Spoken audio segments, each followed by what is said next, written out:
दादा, शेतकरी कर्जमाफीबाबत काय धोरण आहे? राजू शेट्टी आक्रमक झालेले त्याच्यावर, ते जमत नाही तर मग निर्णय का घेतला? कुठं निर्णय घेतला? आश्वासन का दिलं? कुणी दिलं? राजू शेट्टी म्हणताय कुणी दिलं? विधानसभा निवडणुकीच्या वेळी मी दिलं महायुतीने दिलं. आपण सर्वांनी ऐकलंच अजित पवार काय म्हणाले. शेतकऱ्यांची कर्जमाफी मी करेल, मी असं कधीही म्हणलं नव्हतं. या सर्व घोषणा महायुती सरकारने केल्या होत्या. निवडणुकीच्या अगोदर महायुती सरकारने जनतेला आश्वासन दिलं होतं, आमचं सरकार निवडून आल्यानंतर आम्ही शेतकऱ्यांना कर्जमाफी करू.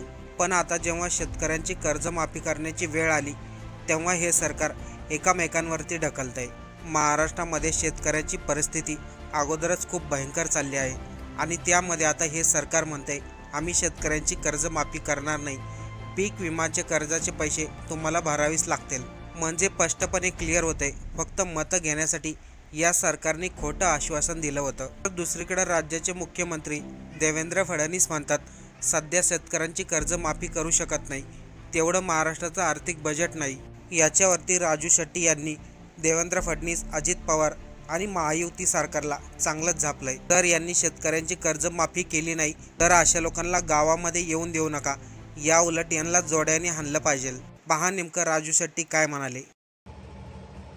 7-12 कोरा करायचं आश्वासन दिलं, मतं घेतली आणि आता ते बदलतायत. आता म्हणतात की राज्याची आर्थिक स्थिती चांगली नसल्यामुळं असं काय आता अवघड आहे करायचं. हे कोण म्हणतंय? राज्याचे अर्थमंत्री अजितदादा पवार, जे 11 वेळा अर्थसंकल्प मांडला असं अभिमानानं सांगतात, जे मागच्या सरकारमध्ये सुद्धा अर्थमंत्रीच होते. आता महाराष्ट्रात एक नियमच झालेला आहे, सरकार कुठलंही असू दे अर्थमंत्री अजित पवारच, कुठलंही असू दे अर्थमंत्री अजितदादा. आणि मग हे अजितदादा मागच्या सरकारमध्ये सुद्धा अर्थमंत्री होते. जाहीरनामा हा भारतीय जनता पक्षाचाच आहे का? जाहीरनामा हा महायुतीचा आहे. म्हणजे त्याच्यामध्ये राष्ट्रवादी अजित पवार गट आला, त्याच्यामध्ये शिवसेना एकनाथ शिंदे गट आला आणि त्याच्यामध्ये भाजप आला आणि त्याच्याशिवाय सटर फटर बारीक सारीक कोण असतील तेही आले. या सगळ्यांनी मिळून एक जाहीरनामा महाराष्ट्राच्या जनतेसाठी म्हणून काढला आणि त्याच्यामध्ये त्यांनी सांगितलं की आमचं सरकार जर का शेतकऱ्यांनी पुन्हा आणलं निवडून तर आम्ही त्याचा 7-12 कोरा करणार. हा जाहीरनामा काढण्यामध्ये मग अजितदादा नव्हते का? तर 100% होते. मग त्यावेळी राज्याची आर्थिक परिस्थिती कशी आहे याची खडानखडा माहिती होती नव्हती का? तर 100% होती. राज्याची आर्थिक परिस्थिती एकदम बिघडली का? तर अजिबात नाही. जी काय प्रक्रिया चालू आहे बिघडण्याची ती बऱ्याच दिवसापासून चालू होती. मग त्यावेळी अजितदादांना माहिती होतं की अशा पद्धतीनं शेतकऱ्याचा 7-12 कोरा करणं शक्य नाही हे माहिती होतं. तर त्याच वेळी अजितदादांनी का सांगितलं नाही की असा जाहीरनामा काढून चालणार नाही, हे आश्वासन आपण पूर्ण करू शकत नाही? का सांगितलं नाही? म्हणजे यांच्या मनामध्ये पाप होतं, यांना शेतकऱ्याला गंडवायचं होतं, यांना शेतकऱ्याला फसवायचं होतं, यांना शेतकऱ्यांच्या भावनेशी खेळ करायचा होता आणि त्यांना भावनिक करून त्यांची मतं घ्यायची होती, ती घेतली आणि आता ते हात वर करतायत की राज्याची स्थिती नाही.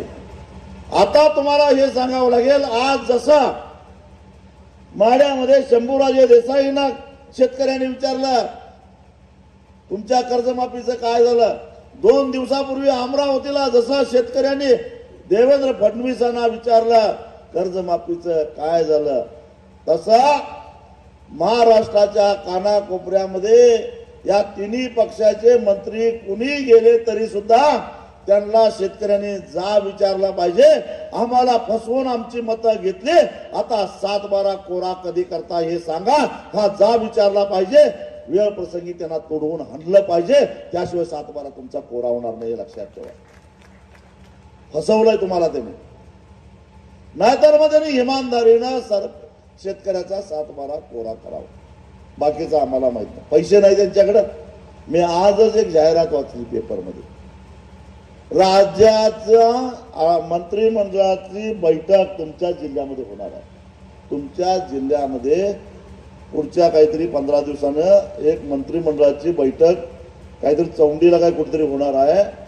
आणि त्यासाठी 1 दिवसासाठी म्हणून मंत्रिमंडळाच्या बैठकीची व्यवस्था करायला 150 कोटीचं टेंडर सार्वजनिक बांधकाम खात्यानं जाहीर केलेलं आहे.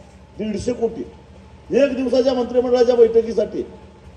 अरे तिथं परभणीचा संजय जाधव नावाचा शेतकरी 1.5 लाखाचं कर्ज होतं त्याचं. ते फेडता येत नाही म्हणून त्यानं आत्महत्या केली. त्यानं सकाळी आत्महत्या केली, संध्याकाळी त्याच्या बायकोनं आत्महत्या केली. ती 7 महिन्याची गरोदर होती. पोटातलं 7 महिन्याचं मूल सुद्धा गेलं. जरा लाजा वाटल्या पाहिजेत. अरे 1.5 लाखासाठी एक माणूस मरतोय तिकडं.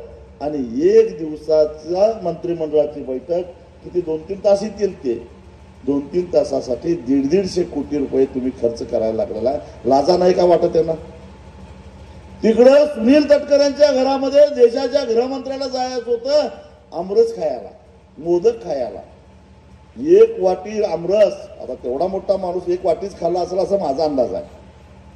1 वाटी आमरस आणि 1 मोदक खायला रायगड पासून सुतारवाडीपर्यंत जायला 20 किलोमीटरचा प्रवास त्याला काय पेलत नव्हता. ऊन भयानक होतं म्हणून हेलिकॉप्टरनं जायचं ठरवलं. आणि त्या सुतारवाडीला 1.5 कोटी रुपये खर्च करून फक्त 15 मिनिटासाठी अमित शहा येणार होते तर 1.5 कोटी खर्च करून हेलिपॅड बांधलं.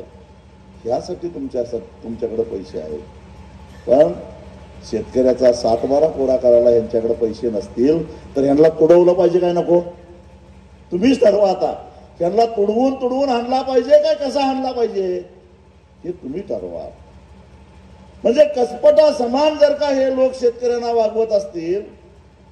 यांनीच आपल्याला आश्वासन दिलं होतं की केंद्र सरकार जो काही शेतीमालाचा हमीभाव जाहीर करेल त्याच्यावर 20% आम्ही अनुदान देणार. सोयाबीनचा हमीभाव 4,892 म्हणजे जवळपास 5,000 रुपये. त्याच्या 20% अनुदान म्हणजे 1,000 रुपये झाला. म्हणजे 6,000 रुपये सोयाबीनला मिळायला पाहिजे होते पण मिळाले 3,500 रुपये. हा जो फरक आहे की नाही तो महाराष्ट्रातल्या सोयाबीन उत्पादक शेतकऱ्यांचा फरक काढला तर तो 15,000 कोटीपेक्षा जास्त जातो. याला कोणाला विचारायचं? शेतकरी 7-12 कोरा का म्हणतो तर एका वर्षामध्ये एका सोयाबीन उत्पादक शेतकऱ्यांचं यांच्या धोरणामुळे 15,000 कोटीचं नुकसान झालेलं आहे. आणि म्हणून शेतकरी 7-12 कोरा करण्याचा हकदार आहे. मी फक्त एका सोयाबीन पिकाचा हिशेब सांगितला. अशा प्रकारच्या सगळ्या पिकांचा हिशेब मी सांगू शकतो. धंदा तोट्यात आला म्हणून गेल्या 10 वर्षामध्ये या देशातल्या मूठभर उद्योगपतींची 16 लाख कोटी रुपयाची कर्ज माफ झाली. राईट ऑफ झाली म्हणजेच काय? ती वसूल करायची नाही म्हणजेच काय? माफ झाली. वसूल करायची नाही याचा अर्थ काय? माफ झाली.